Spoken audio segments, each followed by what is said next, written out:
Bonjour, je m'appelle Renée Gendron et je suis la coordinatrice principale de PARO. PARO est un organisme à but non lucratif qui appuie l'entrepreneuriat féminin à travers le Canada.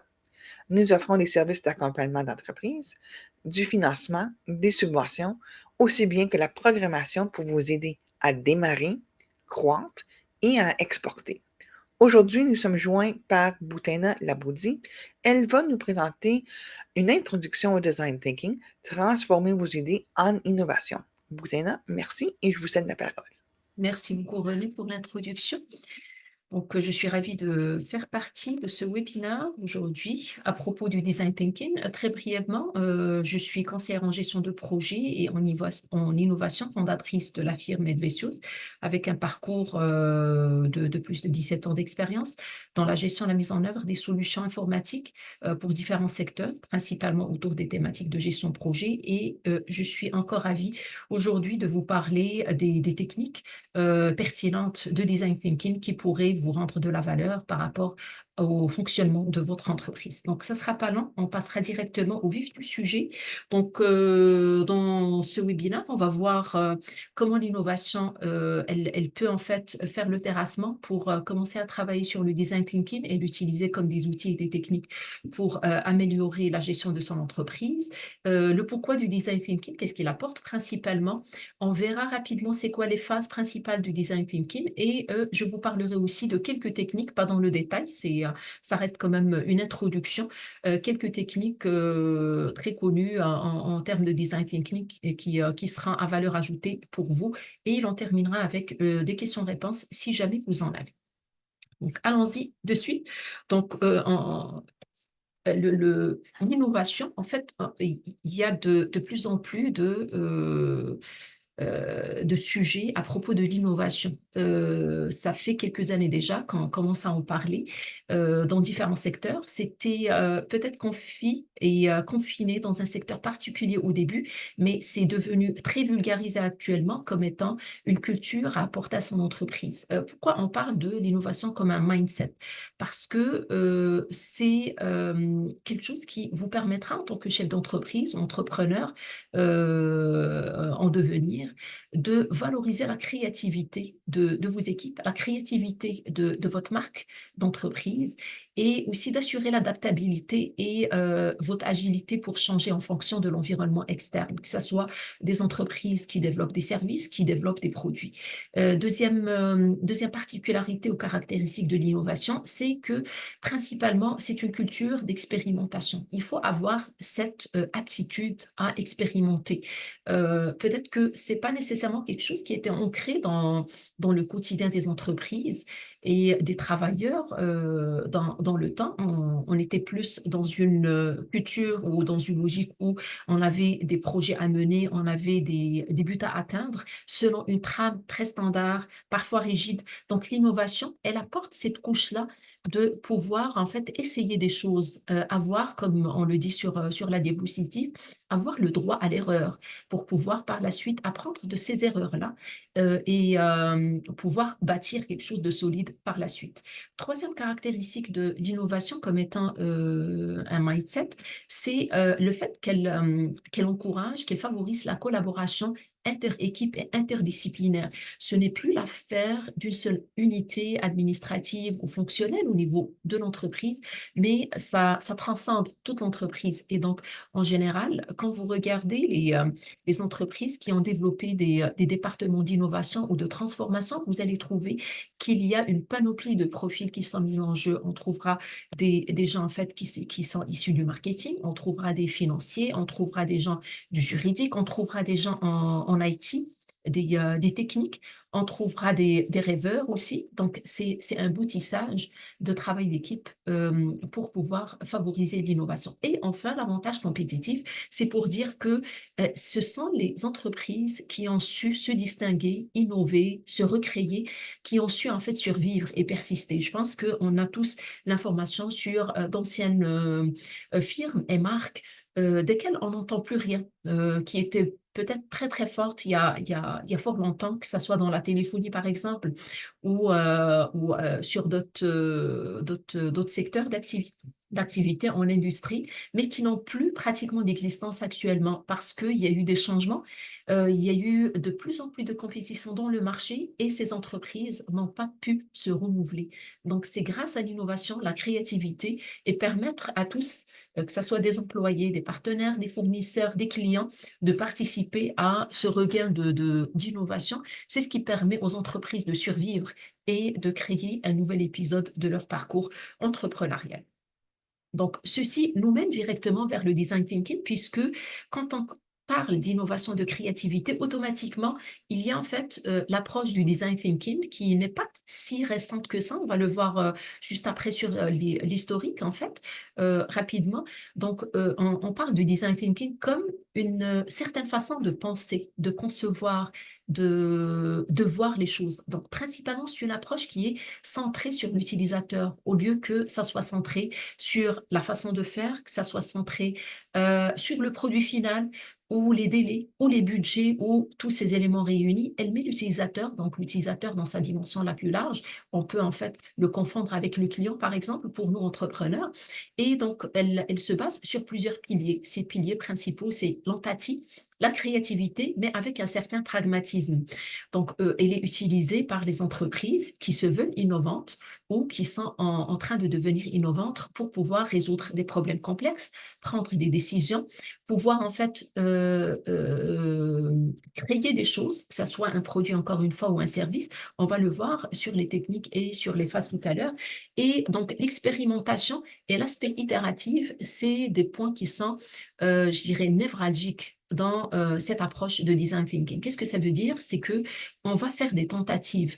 On ne va pas nécessairement viser comme objectif d'aller vers un produit fini et que ce produit fini prenne par exemple 2 ans, 3 ans, une année pour pouvoir voir le jour.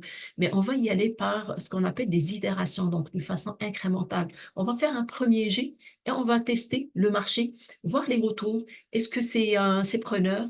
Est-ce que notre audience, en fait, restreinte, ça peut être une clientèle ou un ensemble d'utilisateurs choisis, est-ce qu'elle est favorable à cette première version du produit ou du service ou pas? Et par la suite, on va améliorer, ajuster, sortir un deuxième jet, un troisième, ainsi de suite. Donc, ça, c'est l'une des grandes caractéristiques du design thinking. C'est le fait qu'on ne va pas viser des choses abouties du premier coup. Et bien sûr, elle encourage l'innovation dans différents secteurs, qu'il s'agisse de produits physiques ou de services ou de voilà des services à la clientèle. Donc un peu d'historique, en fait, le design thinking, comme je vous disais, c'est pas quelque chose qui a émergé récemment. C'est dans les années 60 que ça a commencé en fait à voir le jour, mais ça n'avait pas nécessairement ce descriptif de design thinking. C'était aux États-Unis dans le secteur industriel, hein, remarquant que il y a pas mal d'approches en fait qui ont vu le jour aussi dans le secteur industriel, l'automobile par exemple. Donc dans les années 80, on a commencé à lui donner ce label-là du design thinking par des chercheurs américains aussi, et on a commencé surtout à l'utiliser pour résoudre des problèmes complexes. Dans les années 90, de plus en plus d'entreprises dans différents secteurs ont commencé à l'utiliser. Et donc, c'est là où on a eu l'émergence un peu flagrante, je dirais, des entités d'innovation, de management, jusqu'aux années 2000, où tous les secteurs pratiquement dans le monde entier, que ce soit en Europe ou en Asie ou en Amérique, en fait, dans l'éducation, la santé, les services, par exemple, les services financiers, les banques, les télécoms, ils ont commencé à l'adopter comme étant une méthodologie clé pour l'innovation. Jusque-là, c'était plus une approche de recherche que des entités assez limitées et restreintes adoptées. Et là, aujourd'hui, on peut dire que c'est une pratique mondiale. Donc, on entend le design thinking comme approche ou méthodologie utilisée dans tous les secteurs pratiquement. Et c'est devenu comme un outil légitime et incontournable même à différents secteurs. Donc, pourquoi en fait on chercherait en tant qu'entrepreneur et entreprise à utiliser le design thinking? Ça revient un tout petit peu avec la première diapositive sur l'innovation comme étant un mindset. Ben, tout simplement parce que ça facilite l'innovation. Et avant de faciliter l'innovation, ça fait émerger l'innovation. Parce que le fait d'avoir le design thinking, c'est de penser autrement, réfléchir autrement. C'est de voir en fait son produit et l'objectif de son entreprise d'une différente perspective.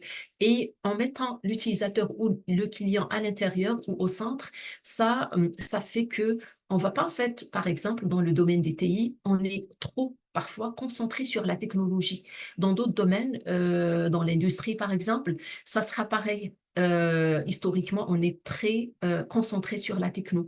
Le fait de partir sur le design thinking, ça nous permet en fait de placer la priorité là où il faut. Et la priorité, c'est être à l'écoute du client, les utilisateurs, leurs besoins, comprendre c'est quoi leurs problématiques ou ce qu'on appelle les points de douleur pour pouvoir leur apporter des solutions qui sont créatives, qui sont ajustées et pouvoir surtout les tester avec eux d'une façon incrémentale ou itérative, comme on le disait tout à l'heure, avant de faire son entrée finale sur le marché. Donc, dans le design thinking, on parle de 5 phases principales. Donc, ces phases sont l'empathie, la définition des besoins, l'idéation, le prototypage et le test. Donc, si on commence avec l'empathie, ben, l'empathie, comme le nom le sous-entend, c'est le fait en fait de pouvoir s'ouvrir sur l'autre. L'autre étant l'utilisateur, le client, qui peut être une personne morale ou physique ou plusieurs ou des groupes de personnes internes ou externes à l'entreprise. Donc, on va essayer de se mettre dans sa peau, essayer de comprendre, être à l'écoute de ses besoins et collecter ces besoins-là, observer, euh, recenser les caractéristiques de cette clientèle-là et voir c'est quoi ses comportements, qu'est-ce qu'elle aime, qu'est-ce qu'elle n'aime pas, c'est quoi ses habitudes en termes d'achat par exemple, si on parle de produits, c'est quoi ses habitudes en termes de relations avec des fournisseurs, c'est qui en fait les fournisseurs qui tournent autour de ma clientèle cible ou mes prospects. Donc, tout ceci se fait dans cette phase-là d'empathie. Et donc, on va poser des questions, on va récolter des informations de la part de ces utilisateurs ou ces clients ou futurs clients, et on va faire des hypothèses. Donc, ça fait qu'on va ressortir comme un ensemble d'énoncés de besoins. Et donc, dans la deuxième phase qui s'appelle la définition, c'est là où on va en fait mettre la main un peu sur les problèmes. C'est quoi les frustrations de cette clientèle-là? De quoi elle a vraiment besoin? Parce que, en fait, l'erreur que les entrepreneurs faisaient historiquement, c'était en fait de venir avec une idée de la solution avant même d'avoir essayé de clarifier qui ils ont en face en tant que client. Quel problème ce client, en fait, à quel problème il fait face. Donc, on commence déjà par dresser la solution avant même d'avoir compris la solution, la problématique. Et donc, résultat des courses, après un certain nombre d'itérations avec cette clientèle, on se rend compte que ben, malheureusement, ma solution répond peut-être à une problématique, mais pas nécessairement à la problématique de ce client-là. Et donc, ça faisait des allers-retours et du retravail et une perte, bien sûr, d'argent pour l'entreprise. Donc, l'idée dans cette démarche-là, qui est structurée, mais qui reste quand même intuitive, c'est que avant d'aller plus loin, dans le dressage ou la conception de la solution, on va essayer quand même de prendre beaucoup de temps parce que c'est ce qui prend principalement du temps dans cette approche-là, c'est ces 2 phases-là, l'empathie et la définition. On va prendre le temps de bien comprendre c'est quoi ses frustrations, ses problèmes, et on va entériner avec lui une liste de besoins. Donc, pour vous, en tant qu'utilisateur, je ne sais pas, ou par exemple un client qui a des besoins bancaires, ben, voici les besoins les plus prépondérants pour vous. Vous voulez en fait ne plus être obligé de vous déplacer à l'agence, par exemple. C'est juste un exemple. Vous voulez avoir en fait des services à la carte pour améliorer en fait le package qui vous a été offert la première fois à l'inscription avec notre banque. Vous voulez peut-être avoir des propositions de promotion chez d'autres fournisseurs de services ou de produits dans des centres commerciaux, ainsi de suite. Donc, on dresse cette liste-là et donc on passe à la troisième étape qui s'appelle l'idéation. L'idéation, c'est une phase où on va en fait, vous pouvez l'imaginer comme étant un brouillard ou un nuage en fait d'idées. Donc l'idée c'est dans cette phase, on va essayer de générer le maximum possible d'idées. On va pas se censurer. C'est une deuxième erreur qu'on avait historiquement l'habitude de commettre, c'est de se dire, ben, on a ce besoin-là, voici la solution qu'on va apporter. C'est comme si c'était une équation mathématique claire. Les choses ne se passent pas comme ça dans la réalité, surtout quand on traite avec des clients, entreprises ou même des particuliers. C'est qu'il peut y avoir plusieurs chemins qui mènent à une solution. Il peut même y avoir plusieurs différentes solutions. Donc l'idéation, elle permet en fait de mettre en collaboration et en concours l'intelligence d'un ensemble de personnes. Dans mon entreprise, par exemple, ça serait un groupe de collègues, de salariés. Peut-être je ferai appel à des amis, peut-être je ferai appel aussi à des utilisateurs externes, des sympathisants ou des early adopters, par exemple, qui vont participer à la génération d'idées. Et donc, on dit sans censure pour dire qu'il n'y a pas une mauvaise idée. Il y a des idées peut-être qui ne seront pas adaptées à ce cas en particulier. Et on va peut-être finir par les écarter. Mais au tout début, on va dresser comme un gros tableau d'idées qui pourraient faire générer des solutions intéressantes et à valeur ajoutée pour le client. Donc, c'est dans l'esprit d'encourager la créativité. Et donc, en général, cette idéation se fait via plusieurs techniques, dont les plus connues, c'est le brainstorming, par exemple, des focus group. On fait du storyboarding. On va dresser le parcours de l'utilisateur ou du client cible pour lequel on veut apporter une solution ou proposer un service ou proposer un produit. Et on va essayer en fait de suivre ce parcours-là et générer comment on peut améliorer ce bout-là, comment on peut résoudre ces problématiques, ainsi de suite. Et donc, ça nous donne un beau paquet d'idées ou de début de solutions. Et par la suite, on va commencer à les classer. Ça, c'est une solution peut-être à valeur par rapport au coût. Ceci va apporter une compétitivité sur le marché et on va pouvoir sélectionner. Donc, ça serait comme une sorte d'entonnoir où l'on va choisir quelques idées, pas tout, parce qu'on n'est pas nécessairement capable d'exécuter toutes les idées. Et donc, c'est à partir des idées qui ont été sélectionnées qu'on partira à la quatrième phase, qui est le prototypage. Prototypage, comme en fait, c'est le cas dans le secteur automobile, encore une fois, si on veut prendre ça, ou le développement logiciel, ou tout autre secteur, c'est le fait de pouvoir développer de petites solutions ou des débuts de solutions qui ne sont pas finis. Donc, on va créer un prototype juste pour voir ou donner vie à la solution ou au produit final. Mais on ne va pas développer le produit final. Et donc, ça nous permet de faire quoi principalement? C'est de le voir d'une façon concrète et pouvoir en juger la valeur, pouvoir confirmer qu'il est faisable techniquement avec les moyens humains, les moyens financiers et par la suite pouvoir l'améliorer. Donc ce prototype-là, on va le faire grandir, il va croître jusqu'à ce qu'il puisse devenir un produit testable auprès d'une panoplie d'utilisateurs. Et donc ce test, c'est la phase finale en fait du parcours ou de la démarche du design thinking, où l'on va confronter notre produit dans sa version préliminaire avec l'œil d'un ensemble d'utilisateurs et on va collecter les retours, les commentaires de ces utilisateurs-là et on va commencer à l'affiner et à l'améliorer. Comme on le disait dans les premières diapositives, il s'agit d'une démarche qui est itérative et incrémentale. En termes de techniques, si l'on veut parler des techniques qui sont en support de cette approche de design thinking, il y en a plusieurs. Je ne sais pas si vous connaissez certaines. S'il y a certaines qui vous viennent à l'esprit, je vous demanderai de l'inscrire dans le chat. Ça pourrait favoriser les discussions par la suite quand il s'agirait de poser des questions. Donc, les plus connus, donc, de la gauche vers la droite, il y a ce qu'on appelle les personas qui sont utilisés comme des outils de design thinking. On va les voir d'une façon plus concrète par la suite. On a ce qu'on appelle en fait le Customer Journey Maps, où l'on va dessiner d'une façon visuelle le voyage ou le parcours en fait du client ou de l'utilisateur final pour savoir comment en fait il transite via les différentes phases pour arriver à son service final et c'est exactement ce qu'on va prendre en considération quand on voudra bâtir notre produit ou service. Par la suite, il y a ce qu'on appelle en fait tout ce qui est mind mapping, avec les schémas qui sont en bas qui vont nous permettre en fait de mettre noir sur blanc les idées qu'on a en tête par rapport à la définition, soit de la problématique, soit de la définition des besoins du client, soit de la définition du produit et ses ramifications.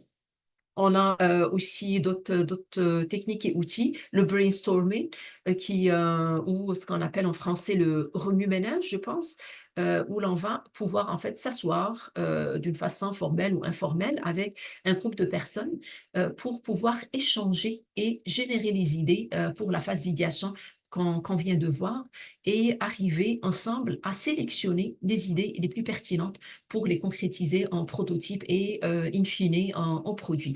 On a au centre ce qu'on appelle les 6 chapeaux de Bono. C'est une technique sur laquelle on va s'étaler par la suite. Et on a les interviews ou les entretiens avec la clientèle ou les utilisateurs pour pouvoir collecter leurs impressions et leurs attentes. Ça se fait aussi via des enquêtes en ligne ou des enquêtes physiques en personne.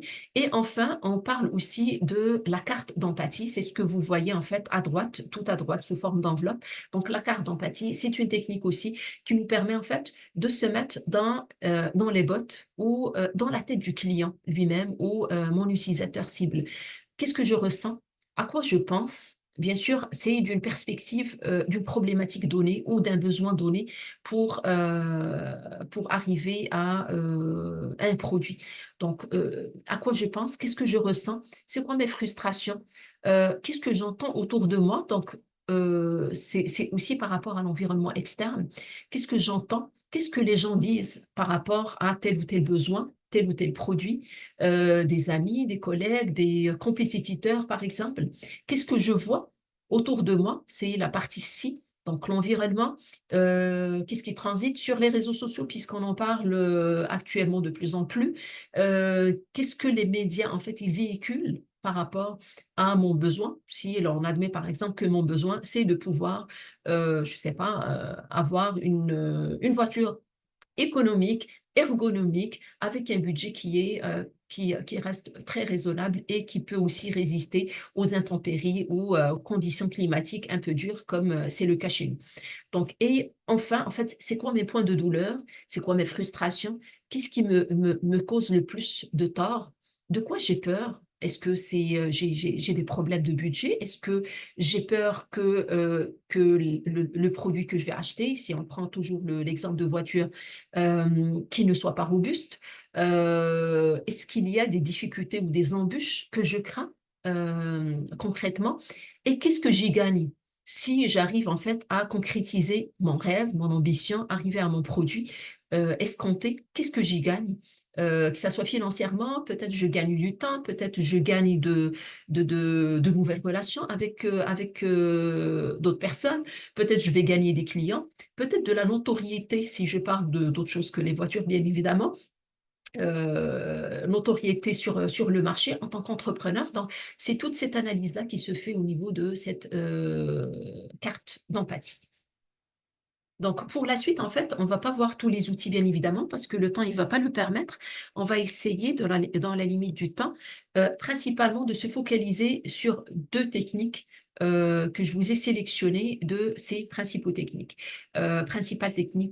évoquées précédemment. Donc ces 2 techniques sont les suivantes, c'est les personas et aussi les 6 chapeaux de Bono qu'on va voir, juste après. Donc le persona, je pense que c'est l'une des techniques les plus répandues, donc notamment dans le secteur du marketing, c'est un outil vraiment très utilisé en marketing pour pouvoir, dès les premières phases de l'analyse ou la préparation de son plan d'entreprise, de cerner sa clientèle cible. Donc, c'est quoi le persona? C'est un profil fictif qui est basé sur des utilisateurs ou des clients ou des personnes réelles pour concevoir un produit ou un service final. Donc, c'est ça sa finalité et sa vocation. Le persona ne date pas d'aujourd'hui non plus.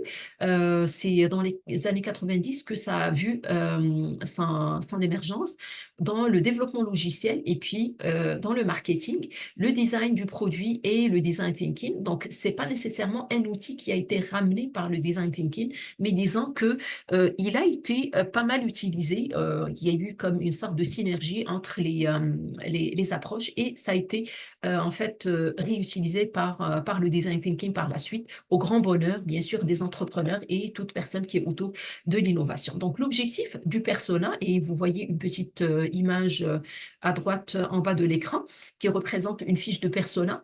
Bien évidemment, il y a plusieurs templates ou plusieurs gabarits pour dresser son persona et ça prend quelques séances ou quelques ateliers, plus quelques en fait démarches de documentation, aller s'instruire peut-être en ligne sur les sites, regarder ce qui se passe sur l'environnement, peut-être questionner autour de soi des différentes catégories d'utilisateurs pour pouvoir arriver à créer ce persona-là. Donc, ça nous permet de comprendre nos utilisateurs pour mieux répondre à leurs besoins. Donc, comme les autres outils que je vous ai évoqués tout à l'heure, la carte d'empathie ou aussi le mind mapping, c'est tous des outils qui permettent en fait de comprendre les besoins des utilisateurs et principalement, ce persona, on va l'invoquer dans la première phase du design thinking, qui est la phase d'empathie. C'est là où on fait un focus sur l'utilisateur et une ouverture sur ses besoins.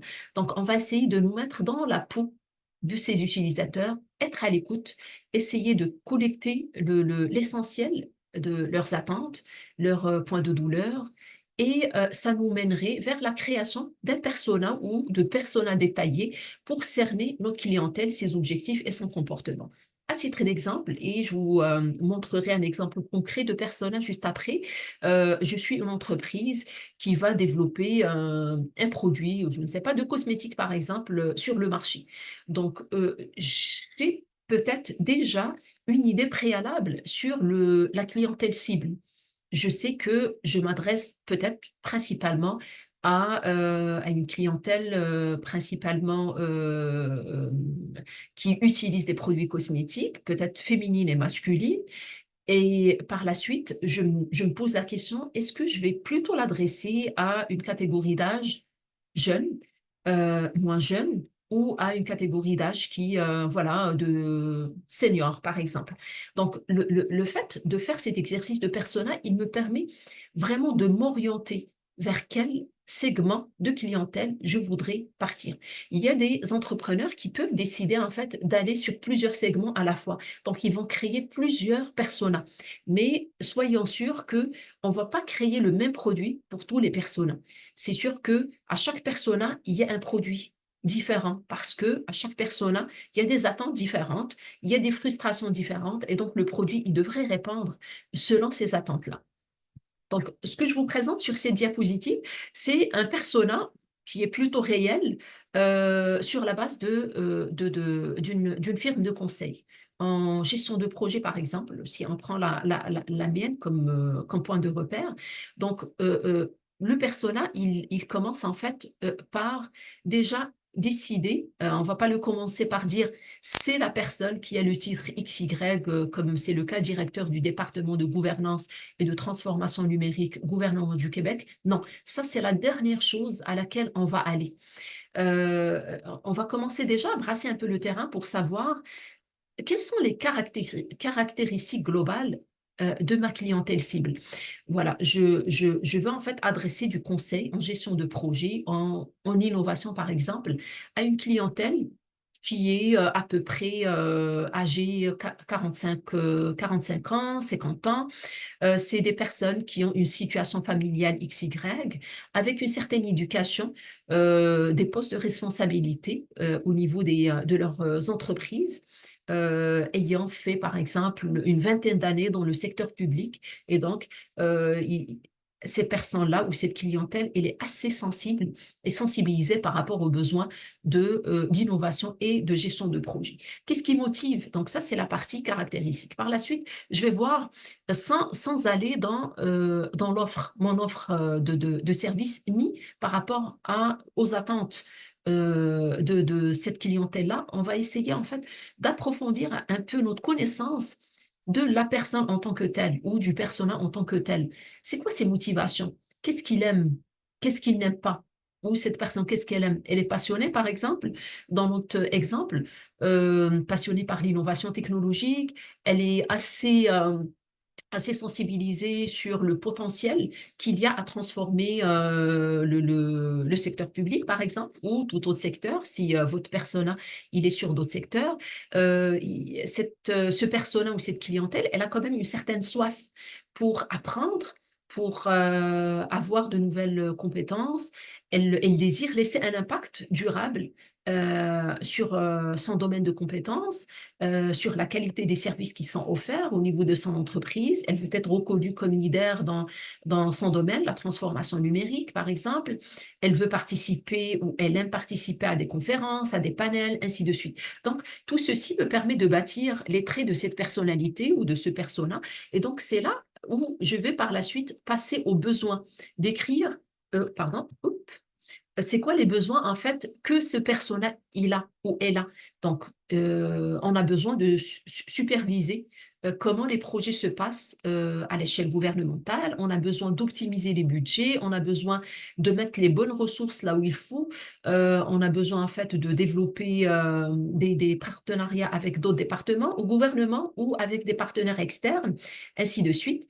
Et donc, sur la partie droite, on va en fait en parallèle voir c'est quoi les problèmes ou les points de douleur qu'a cette clientèle-là. Donc, on souffre de problèmes avec les budgets, on a de la difficulté à respecter les budgets qui sont autorisés au début des projets, par exemple. Les projets qu'on fait à un moment donné, on n'est plus sûr est-ce qu'ils répondent aux besoins de notre stratégie ou pas, ou ils sont toujours alignés. On a beaucoup de projets ou de produits qui sont prioritaires et on doit les créer versus moins de ressources, des ressources qui sont sollicitées ou on a un manque d'expertise. Donc tout ça, ces points de douleur, on va les lister.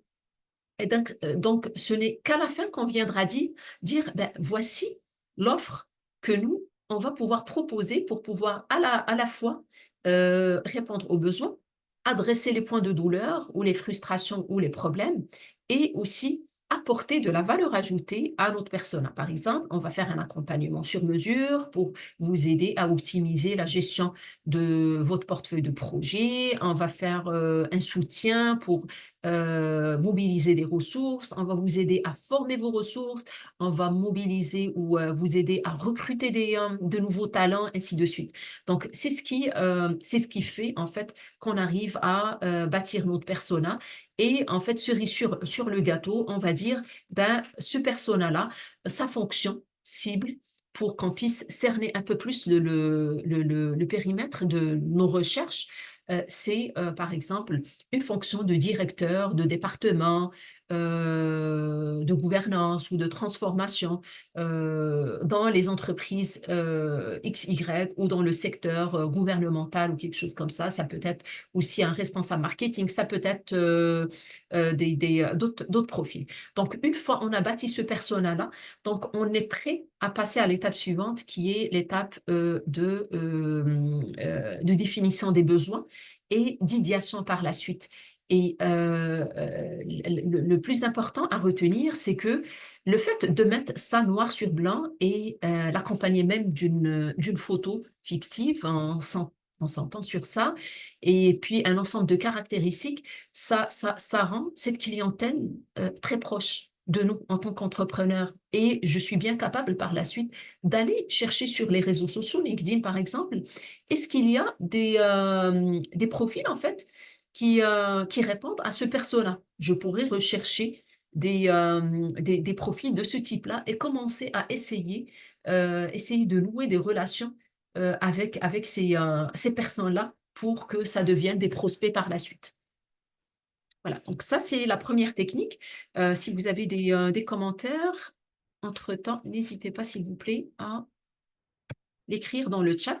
Donc la deuxième technique que je voudrais vous faire découvrir, et ça serait la dernière aussi, c'est pendant la phase de définition et d'idéation.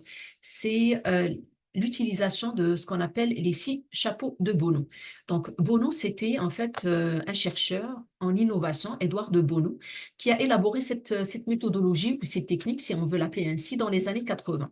Et donc, c'est une méthode principalement de management personnel pour qu'on puisse juste structurer et encadrer la réflexion de groupe face à des problématiques ou des problèmes complexes.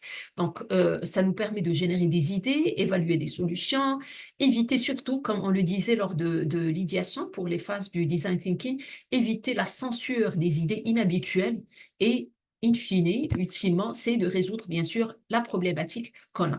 Donc, Édouard de Bono, pour le citer, en fait, il disait que la créativité implique de briser les conventions afin de regarder les choses sous un nouveau jour ou un jour nouveau. En fait, ça, c'est l'essence de l'innovation en tant que telle.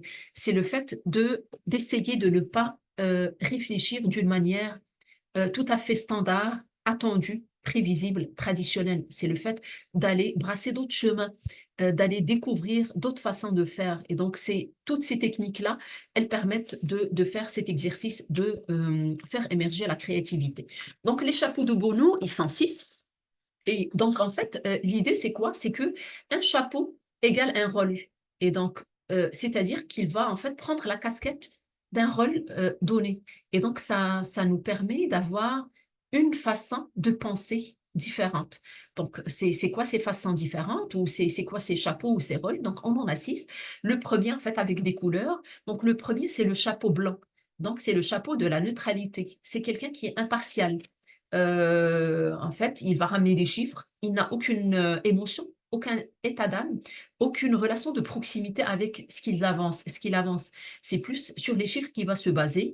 Il va ramener des informations factuelles pour dire, voilà, la population du Canada, elle est de, je ne sais pas, 40 millions, par exemple, personnes, selon les statistiques de 2019. Ça, c'est un fait. Je n'ai aucune relation intime avec ce fait-là. Ça, c'est le chapeau de neutralité. Donc, il n'y a pas d'interprétation parce que c'est des faits et des choses qui sont factuelles. Le deuxième chapeau, c'est l'émotion ou le chapeau des émotions. Il est rouge parce que c'est en relation avec les émotions, tout comme ma chemise aujourd'hui d'ailleurs. Donc, ça fait appel aux sentiments principalement, à notre capacité à réagir face à des éléments qu'on nous annonce. Donc, il y a les impressions, les pressentiments, les intuitions. Il y va aussi, en fait, des émotions comme la peur, comme l'appréhension, comme en fait l'enthousiasme. Donc, c'est pas nécessairement des émotions qui sont négatives ou à connotation négative. Donc, la créativité, le chapeau vert, c'est celui, en fait, d'où le vert, c'est la fertilité des idées. Donc, c'est quelqu'un qui va pouvoir, en fait, ramener plus de suggestions, qui va essayer de challenger les autres, qui va essayer de provoquer les autres, bien sûr, dans le respect des pratiques de communication et tout. Et donc, c'est celui qui va booster notre créativité. Le chapeau noir, le pessimisme, c'est quelqu'un qui va en fait endosser le rôle de ce qu'on appelle parfois l'avocat du diable, celui qui va essayer de voir l'aspect négatif de la chose. Il va en fait percevoir les risques, les dangers. Ben, si on veut faire ceci, ben, il faut faire attention, peut-être qu'il y aura une contagion. Enfin, c'est un exemple parmi d'autres. Celui qui va ramener les problématiques pour contrecarrer un tout petit peu ce que celui qui va créer les idées va amener comme suggestion. C'est dans une logique en fait de pouvoir avoir un certain équilibre dans les points de vue quand on fait cet exercice de réflexion. L'optimisme ou le chapeau jaune, c'est quelqu'un qui est positif, mais qui a un certain sens de critique. Il est aussi rêveur, il ouvre des portes, il essaie en fait d'allier les points de vue des autres. Et enfin, le bleu, c'est avec celui en général qu'on termine. Je vous décrirai comment l'exercice se passe en général. C'est l'organisateur. Donc, à côté du chapeau blanc qui ramène des faits avec lequel, en général, on va commencer, le chapeau bleu, c'est quelqu'un qui a cette capacité de fédérer les gens, de classer les idées, de pouvoir mettre des noms sur des idées, de catégoriser. Il est connu pour sa discipline, son aspect organisateur, sa rigueur. Et donc, c'est lui qui va mener l'ensemble du groupe vers une solution au problème ou une définition d'un produit cible si notre exercice, on le fait pour définir un produit. Donc, comment se passe cet exercice-là? Ben, admettons qu'on a une problématique à résoudre ou, par exemple, je suis une agence de tourisme. Et je propose bien sûr des offres de voyage à une certaine catégorie de clientèle. Et donc, en fait, il y a la pandémie qui arrive et je réunis mon équipe pour voir comment on pourrait réfléchir autrement pour amener des solutions à la situation de pandémie sans pouvoir autant être obligé d'arrêter de travailler, parce que c'est ce qui est arrivé à un moment donné pour les compagnies aériennes, pour les agences de tourisme, c'est que les gens n'arrivaient plus en fait à se déplacer. Du coup, ça avait fait un vrai crash dans le marché du tourisme. Donc, je réunis mon équipe et donc, c'est différentes personnes de cette équipe-là qui vont en fait chacun endosser un chapeau. Donc, on va commencer en général avec le neutre. Et donc, voilà, donc Monsieur Chapeau Blanc, enfin, on peut l'appeler ainsi, comme on peut l'appeler par son nom. En général, on va utiliser un tableau dynamique avec des post-it et tout.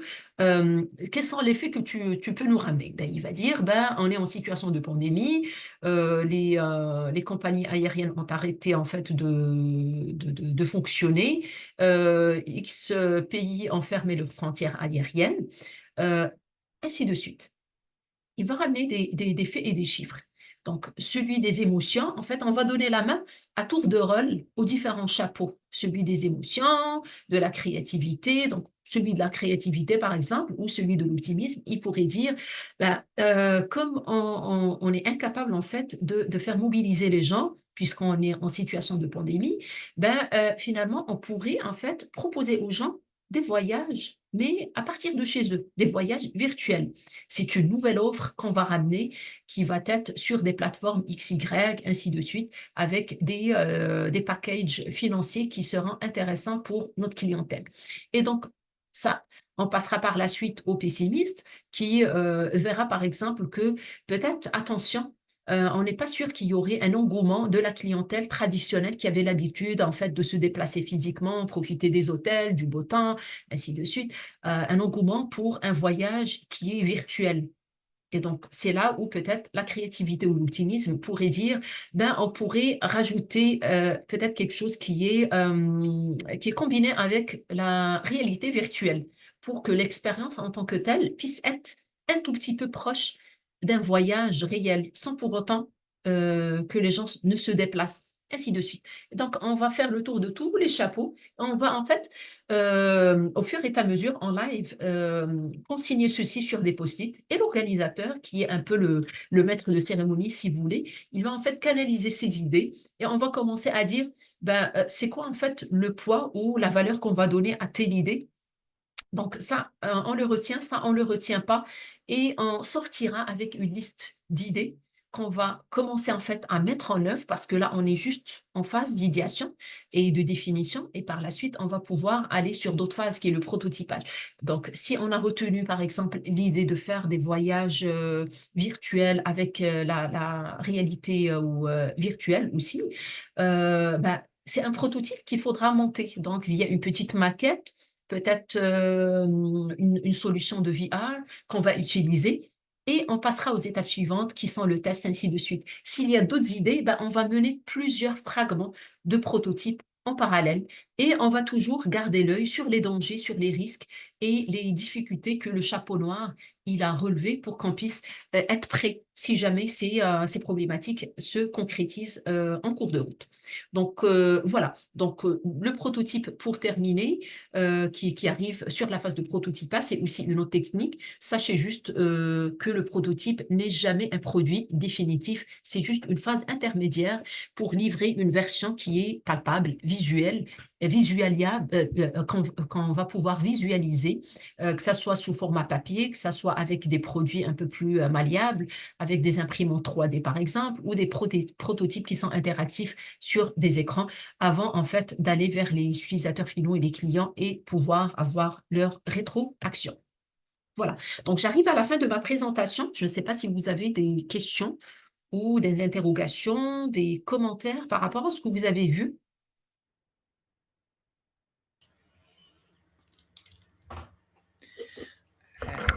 Merci beaucoup, Boutaina. Leila, avez-vous des questions? Mmh. Sur le chat, je n'en vois aucune. Je ne sais pas, Leïla, est-ce que de votre côté, vous avez un point? Non? OK, ça se peut qu'elle ait des problèmes techniques, c'est beau. Oui, j'ai comme Euh, l'impression. Ouais, oui, OK. Ben, Boutaina, j'ai grandement apprécié les étapes à suivre, puis que c'est ancré vraiment au service au client. Donc, c'est vraiment une question de c'est quoi la perspective du client et comment mieux le servir. Donc, absolument. j'ai vraiment apprécié cette perspective, cette stratégie d'innovation. Oui. Ben là, ça va avec vous? Ouais, moi, ce que je voulais poser comme question, c'était, moi, je pense toujours à mes clientes quand j'écoute ces webinaires ou quoi que ce soit. Et pour moi, donc, Leïla, s'il vous plaît, vous êtes dans quel secteur? alors, moi, je travaille pour Paro. D'accord. Donc, j'aide les femmes entrepreneurs à faire croître leurs entreprises. Donc, moi, je suis là aujourd'hui, par exemple, parce que j'écoute ces webinaires, parce que j'ai besoin de m'informer sur ce qui se passe sur le marché pour mieux conseiller mes clientes. Et donc moi, pour le design thinking, nous a été présenté aujourd'hui, donc comment moi, par exemple, si j'ai des clientes dans des secteurs tellement divers, comment je peux les orienter et dire, tu sais, Anne, tu sais, Mounira, tu sais, et cetera, tu pourras être aidée dans ton entreprise si tu penses au design thinking. Donc dans quel, hem et et nous, à Paro, c'est toujours des petites entreprises en général. Donc en Mmh. général, il y a moins de 10 employés et donc comment est-ce que le design thinking pourrait leur être utile? Voilà. Je comprends parfaitement, ta question, Leïla. En fait, ma première réponse, ça serait de dire que, c'est une approche. Elle n'est pas, nécessairement uniforme partout, pour toute la clientèle ou pour tout type de secteur et d'entreprise et d'entrepreneurs. Donc pour tes différentes, clientes, tu devrais, les accompagner différemment les unes des autres. Donc avec Mounira, ça serait, l'approche du design thinking, mais appliquée à ses besoins à elle et aux besoins de sa clientèle. Avec, les autres, ça serait la même chose. Dans l'absolu, comment ça devra se passer? Dès lors qu'on comprend cette dynamique-là qu'il y a au niveau des différentes phases du design thinking, même à petite échelle. Je le disais, sur, je pense un dernier slide, c'est pas une approche qui est désignée nécessairement à des entreprises comme Google ou Apple. Oui, ils ont de méga, directions pour l'innovation, la transformation. Non, c'est aussi pour nous qui sommes de petites firmes en émergence, peut-être même avec un seul employé ou 2, même pas 10. Et donc on a besoin de tailler, l'approche selon nos propres besoins. Donc en fait, la logique des phases, elle reste applicable à tout type d'entreprise. Donc pour ta première cliente, disant en fait qu'elle est dans le secteur, je ne sais pas, heu, de la cosmétique ou, qui a une Allons-y imprimerie pour la ou, cosmétique, allons-y pour la cosmétique. d'accord, peu importe. En tout cas, le secteur n'a pas nécessairement d'incidence sur la façon de faire en tant que telle. Ben, il faudrait pouvoir les accompagner pour pratiquer ces exercices-là. Parce que nous, en tant qu'entrepreneurs, au début, on n'a pas nécessairement tous les outils en tête, ni toute la compréhension de où est-ce qu'on veut aller et Mmh.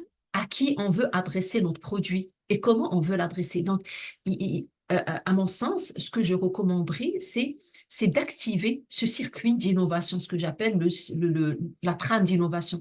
C'est travailler avec eux, c'est des ateliers de travail, si on veut les vulgariser pour de petites entreprises, faire des ateliers de travail pour pratiquer l'empathie.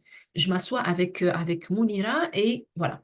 Euh, Tu me décris ton projet, c'est quoi en fait ta vision des choses, où est-ce que tu veux aller, c'est quoi tes valeurs, ainsi de suite. Alors, est-ce que tu as une clientèle cible ou plusieurs clientèles cibles en tête? Oui, non, on essaie de travailler ensemble. C'est des ateliers qu'il faudrait faire pour pratiquer l'empathie. Est-ce que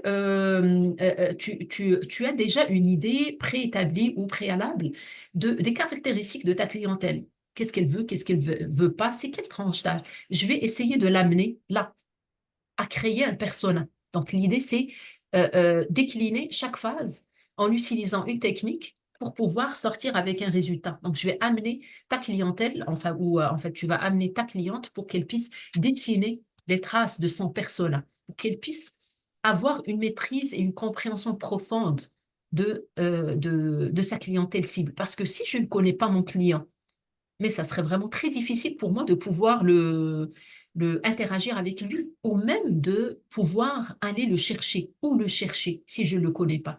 Donc déjà, elle doit faire cet exercice-là. Et pour qu'elle puisse récolter ces informations, parce que je ne pense pas que elle va en fait l'inventer. Elle doit avoir fait, ou si elle l'a pas fait, tu dois en fait l'accompagner pour qu'elle le fasse.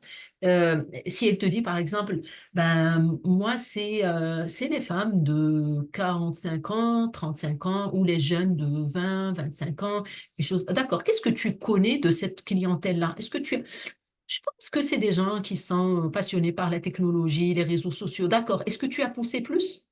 Si elle n'a pas poussé plus, il faut l'amener à le faire. Comment elle peut le faire?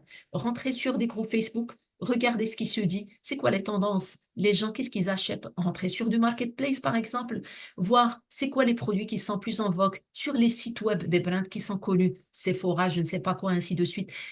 Faire c'est une analyse de Étude de marché. marché, hein, Oui, étude de marché, peut-être un ça se grand mot. comprend que c'est un peu gros, non? On est à petite échelle au niveau de nos entreprises éventuellement. Donc, faire cet exercice-là d'analyser ce qui se passe autour d'elle.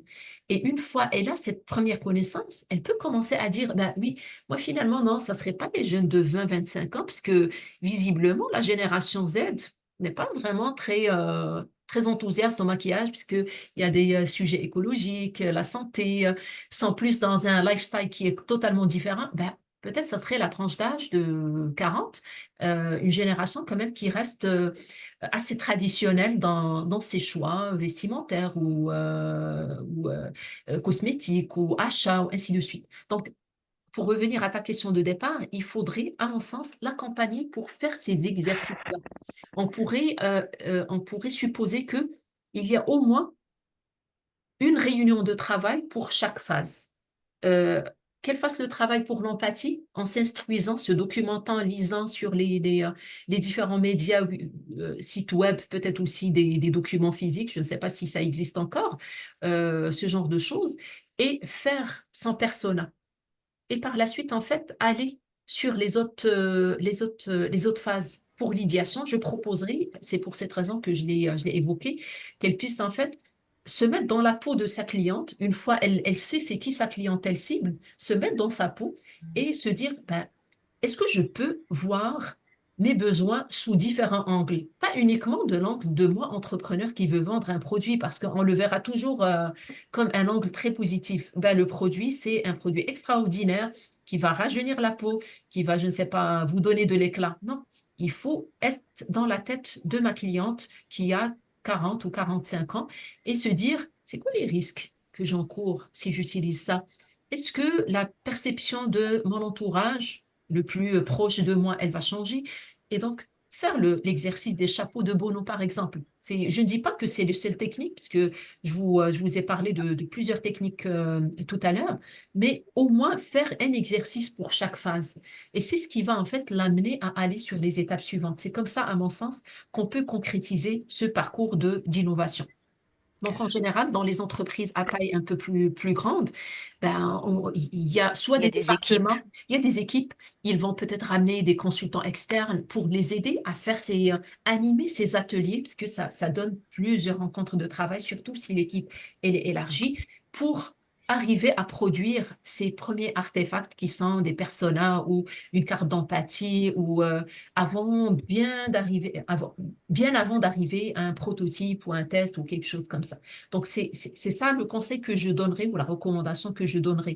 Donc, entre la théorie qui semble peut-être très théorique quand on voit ce cheminement de l'innovation et entre ce que on est entrepreneur en train de faire, je pense qu'il faudrait juste commencer à appliquer les exercices. Moi-même, l'exemple que je vous ai montré tout à l'heure du persona, c'est un exemple réel de ma pratique à moi du design Mm. thinking.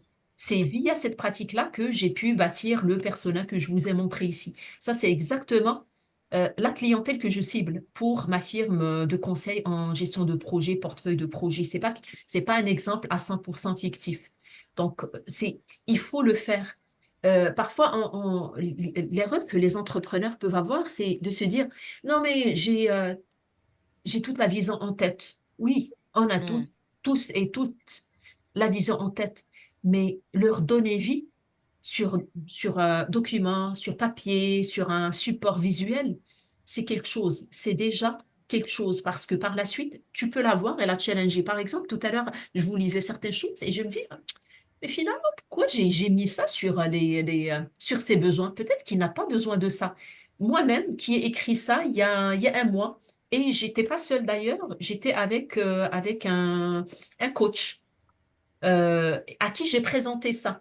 Et donc, confronter, écrire, en fait, bien sûr, concevoir, transcrire, traditionnellement ou digitalement, peut-être avec des visuels, des diagrammes, c'est pas nécessairement des textes, etc., comme ça.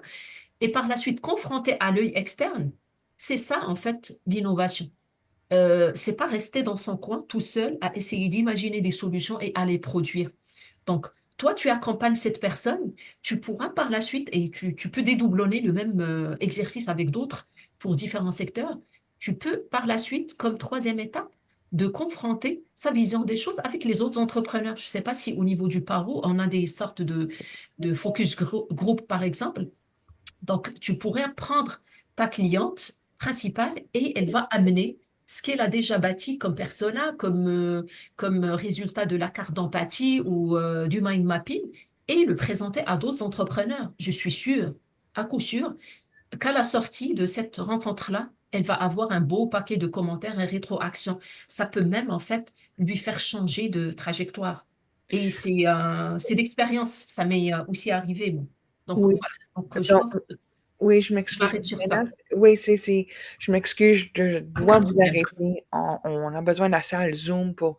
Mais je vous remercie énormément pour vos perspicacités, pour les stratégies que vous avez présentées, pour vraiment concrétiser comment le faire. Donc, vraiment, c'était magnifique de voir les étapes à suivre et Ouais. vraiment la perspective du client, on le perd souvent en entreprise. On a des projets de cœur, on veut vraiment livrer un service ou un produit, même si ça n'aligne pas avec le marché. Donc, j'ai vraiment apprécié cela.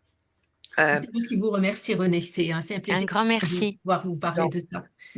encore Boutena, Laboudi, merci encore et je vais arrêter l'enregistrement. Stop recording. Merci.